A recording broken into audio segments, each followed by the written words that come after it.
Police वालों की में शायद पहली बार ऐसा होगा कि एक साथ 9 पुलिस वालों को फांसी की सजा दी गई है। लेकिन इन पुलिस वालों की हाव भाव को देखकर आपको जरा भी अंदाजा नहीं लगेगा कि इन्हें फांसी की सजा दी गई है।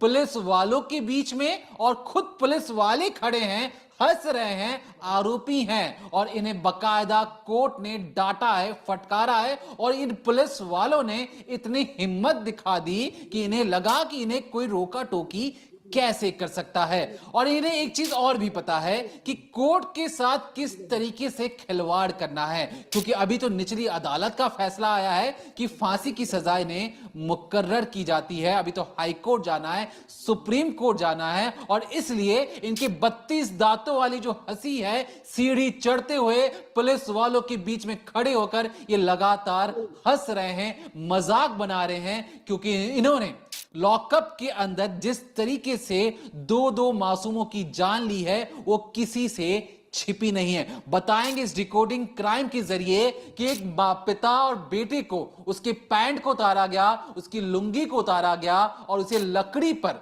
अंडरवेयर के सहारे लिटाया गया।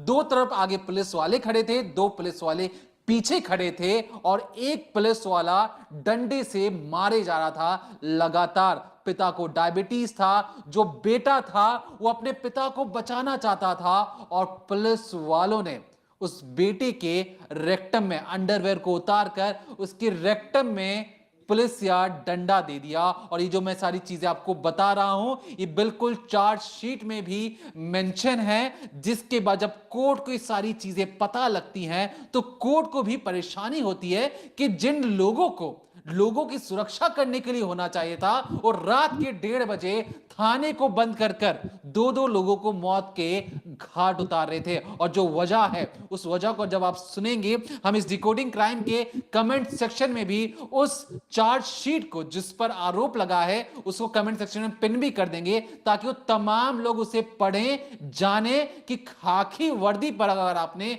उंगली उठाई तो खाकी वर्दी किस तरीके से लोगों को मौत के घाट उतार सकती है। यह केस एक बानगी है जहां पर आप डरेंगे कि पुलिस वालों को अगर आपने कभी भी कुछ भी बोल दिया तो आपके पीछे पड़ जाएंगे, आपकी जान ले लेंगे।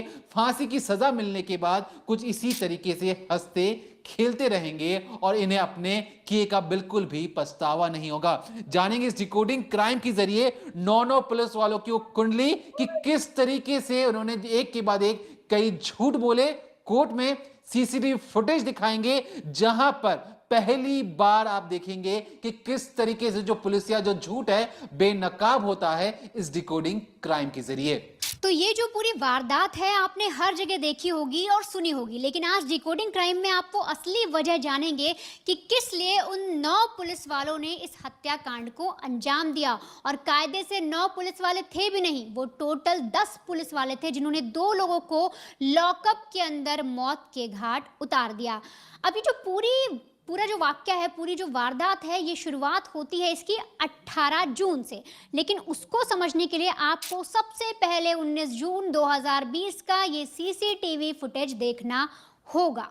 ये तस्वीर है, इन तस्वीरों को समझने की कोशिश करिए। मैं एक एक करके आपको हर एक चीज़ समझाने की कोशिश करती हूँ। सबसे पहले तारीख देखिए, 19 जून 2020 है। 2020 वही जब कोविड का वक्त था, कई सारे रेस्ट्रिक्शंस लगे हुए थे, रूल्स और रेगुलेशंस थे, मास्क पहनना था, बहुत सारी ऐसी चीज़ें थी।